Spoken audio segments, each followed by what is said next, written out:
Welcome to G Fun Facts Online, where we unpack the science behind your daily life. Today, we're talking about something many of us know all too well: overworking. That constant grind, the endless to-do lists, the feeling of burnout.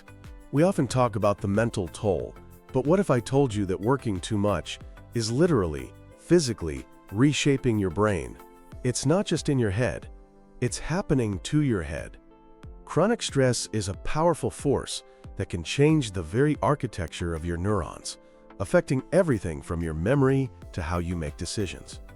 So let's dive into the neuroscience of burnout. At the heart of it all is your brain's stress response system, the hypothalamic pituitary adrenal axis, or HPA axis for short.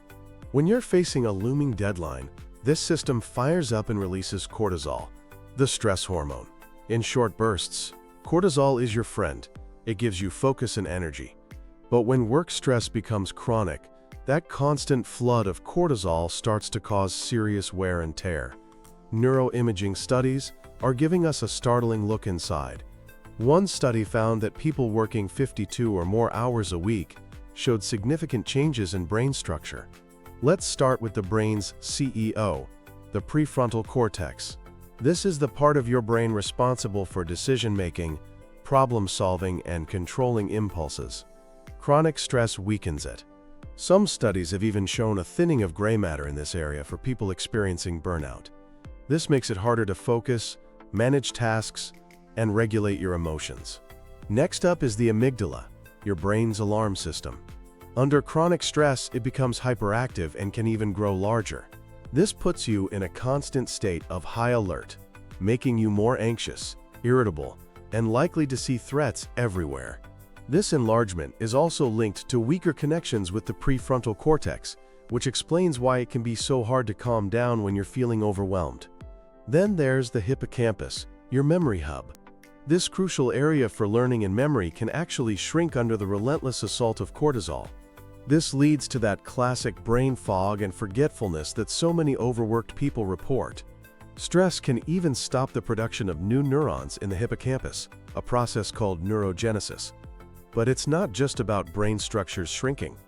Some research has found that certain brain areas might actually increase in volume in overworked individuals.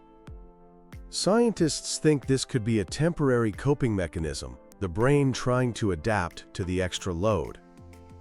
But it's unclear if this is a good thing or just a sign of neural strain, like a muscle swelling before it tears. Beyond the physical structure, overworking throws your brain's chemistry into chaos. Cortisol ramps up the production of a neurotransmitter called glutamate. While glutamate is essential, too much of it becomes toxic to your brain cells. At the same time, chronic stress depletes your feel-good chemicals, like serotonin and dopamine. Lower levels of these can lead to depression, a lack of motivation, and finding less pleasure in things you used to enjoy. Stress also lowers a protein called brain-derived neurotrophic factor, or BDNF. Think of BDNF as fertilizer for your brain. It helps neurons grow and survive. Less BDNF means your brain has a harder time repairing itself and forming new connections. To make matters worse, chronic stress can weaken the blood-brain barrier, a protective layer that keeps harmful substances out of your brain. A leaky barrier can let in inflammatory molecules, causing even more damage. These changes aren't just abstract findings.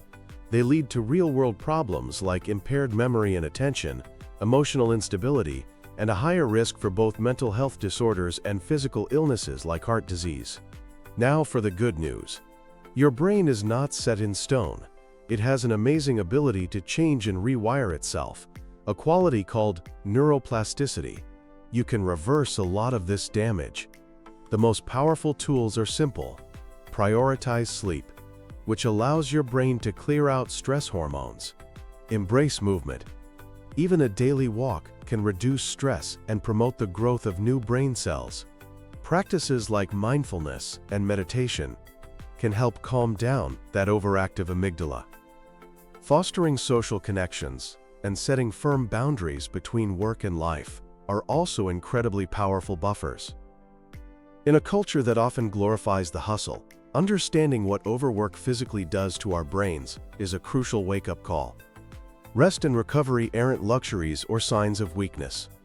They are essential practices for preserving the very organ that makes you, you. Thanks for tuning in to G Fun Facts Online.